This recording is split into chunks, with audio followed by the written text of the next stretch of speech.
Assalamualaikum warahmatullahi wabarakatuh.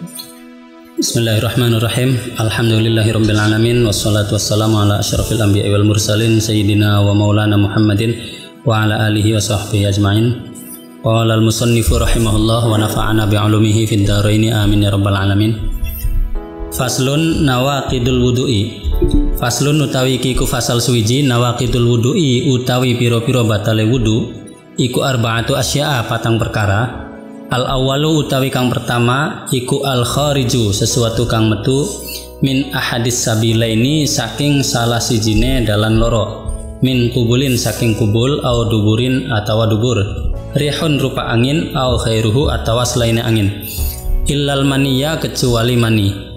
Asani utawi kapingdo iku zawalul akli ilange akal, binaumin sebab turu, au khairihi atau selain turu, illa nauma qa'idin kecuali turuwe wong kang dodok, mumakkinin kang netepaken mak'adahu ing tempat dodoke wong, minal ardi saking bumi.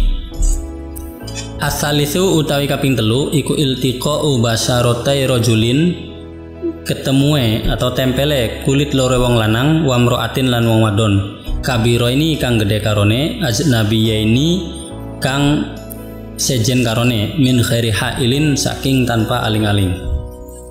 Bismillahirrahmanirrahim. Yang pasal yang sekarang adalah menjelaskan tentang yang membatalkan wudhu. Ketika seseorang punya wudhu, maka dia halal sholat, halal menyentuh Al-Quran. Artinya sholat baru sah ketika dia wudhunya sudah wudhu. Nah, wudhu akan batal ketika mengalami salah satu dari empat ya. Pertama, al-kharij min ahadis sabilain, sesuatu yang keluar dari kubul atau dubur, baik berupa angin, misalnya kentut, atau berupa lainnya. Termasuk misalnya, mohon maaf, kalau zaman dulu kan suka orang ketelak uang itu. Nah, terus sampai keluar melalui dubur, uangnya itu tetap membatalkan puasa. Tapi tidak najis uangnya, dia muntah najis, bisa dibasuh, dicuci kalau mau buat beli kan dulu uang yang 25 perak itu kan. Illal mani, kecuali mani. Kalau hanya keluar mani, maka wudhu tidak batal. Kalau hanya keluar mani, kalau sebelumnya diawali dengan keluar madhi dan sebagainya, maka wudhunya batal. Tapi sangat kecil kemungkinan keluar mani tanpa diawali keluar madhi. Ini yang harus difahami. Jangan sampai kemudian keluar mani merasa wudhunya tidak batal dan santai saja. Tapi ujung-ujungnya keluar mani juga wajib mandi, nggak mungkin kalau ini. Asani yang kedua itu zawalul akli, zawal hilang akal, hinomin au khairihi, hilang kesadaran maksudnya. Sebab tidur atau selainnya tidur. Misalnya mabok dan sebagainya, atau pingsan, atau ayan dan sebagainya. Itu membatalkan wudhu. Ada yang hilang kesadaran, hilang akal, tapi tidak batal wudhunya, yaitu nauma qa'idin, orang yang duduknya standby dengan posisi duduk kayak bersila itu, bukan duduk nongkrong. Dan kondisi duduknya juga tidak bersandar ke tembok. Duduk biasa kalau di soft sholat itu kan duduk yang posisinya duduk baik itu, terus dia sampai ngantuk ketika khutbah, sampai tertidur, itu tetap tidak batal. Kalau ngantuk walaupun sambil nyandar itu tetap tidak batal. Nah, ulama membatasi perbedaan seseorang itu masuk kategori ngantuk atau tidur itu kemampuan telinga menangkap suara walau tidak jelas. Artinya begini, ini sering terjadi kepada saya ketika khutbah, dan yang khutbahnya mendayu-dayu itu kan sampai ngantuk ya, nikmat banget kan. Nah, suara nggak jelas tapi masih ada suara lah, cuman bukan suara orang khutbah, kayak suara tidak jelas karena kondisinya sudah mendekati arah tidur. Nah, pada kondisi seperti itu kita belum batal, itu masih kategori ngantuk yang belum membatalkan wudhu. Nah, kategori tidur adalah kita sudah tidak mampu mendengar suara. Artinya telinga sudah tidak menangkap suara ini lagi. Jadi kalau misalnya kita nunggu jamaah sampai ngantuk walaupun sambil bersandar, asal telinga kita masih mampu menangkap suara dari luar, itu kita masih belum batal. Kalau sudah tidak terdengarnya ketika baru dibangunin sama temennya, bangun baru sadar, nah itu udah batal. Tapi kalau tertidur pulas tapi posisinya duduk tegap itu tidak batal. Walaupun kemungkinannya jarang. Asal itu iltiqa'u basyaratai rajulin wa mar'atin. Yang ketiga yang membatalkan wudhu adalah bersentuhan kulitnya laki-laki dan perempuan yang ajnabiyaini, kabiraini ajnabiyaini, yang sama besarnya sama dan bukan mahram.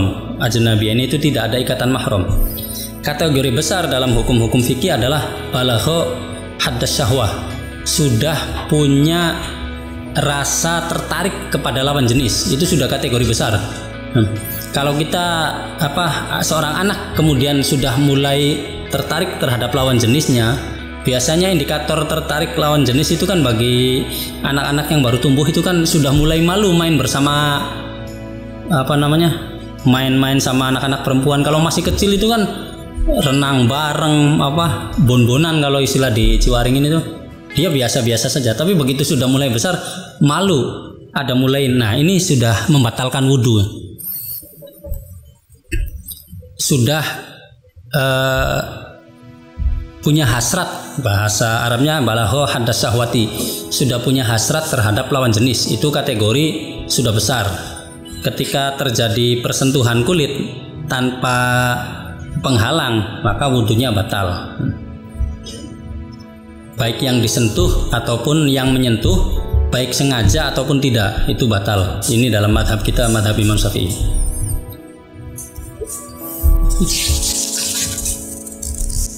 Ar-rabi' masuk kubulil adami awal qati duburhi. Yang keempat itu memegang duburnya manusia atau lingkaran kubulnya manusia atau lingkaran duburnya manusia. Contohnya begini, orang tua dengan anaknya itu kan mahram. Nah, misalnya dia punya wudhu kemudian anaknya kencing, dia cebokin, itu batal. Walaupun misalnya ketika ngemban, ketika apa itu tidak batal. Ini maksudnya ke sana ya. Karena tidak mungkin kalau orang dewasa tiba-tiba megang kubul atau duburnya orang lain, bisa digebuki kan. Ini gambarannya itu emang ada aja. Ya, ada orang tua ketika ini anaknya tiba-tiba kencing atau apa kan dicebokin. Nah, itu batal walaupun posisinya adalah mahram gitu. Karena menyentuh kubul anak Adam itu batal atau duburnya. Bibatinir rohati, baik milik sendiri ataupun milik orang lain. Bibatinir rohati dengan telapak tangan bagian dalam. Jadi begini, kalau para kiai itu nyontohkannya begini, tangan dibeginikan. Nah, yang tidak terlihat itu masuk kategori bagian dalam. Nah, kalau menyentuhnya dengan ini tidak batal. Misalnya maaf, kita garuk-garuk punya kita sendiri pakai begini, nggak batal ketika wudhu. Walaupun itu sangat tidak mungkin terjadi, ya jarang. Yang namanya batin itu ketika kita tangkapkan duanya, kita gabungkan. Nah, yang tidak terlihat oleh mata itu batin. Kalau yang masih terlihat itu zahir.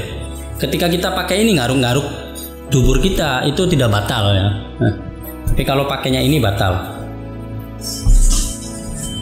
Butunil asobi'i atau jari bagian dalam, yaitu tadi segini.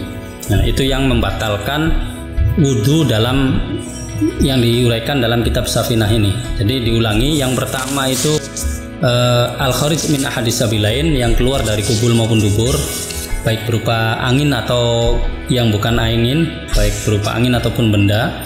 Yang kedua, kecuali mani, itu tidak membatalkan wudhu. Yang kedua, hilang akal. Penyebabnya apa saja, apakah tidur, pingsan dan sebagainya. Yang ketiga, persentuhan kulit antara lelaki dan perempuan yang bukan mahram, itu batal. Yang keempat, menyentuh kubul atau dubur manusia dengan telapak tangan bagian dalam atau jari bagian dalam. Nah, penentuannya bagian dalam atau luar di sini. Kalau yang masih terlihat itu kategori bagian luar. Itu saja, mudah-mudahan ada manfaatnya. Wallahul muwaffiq ila aqwamit thoriq. Wassalamualaikum warahmatullahi wabarakatuh.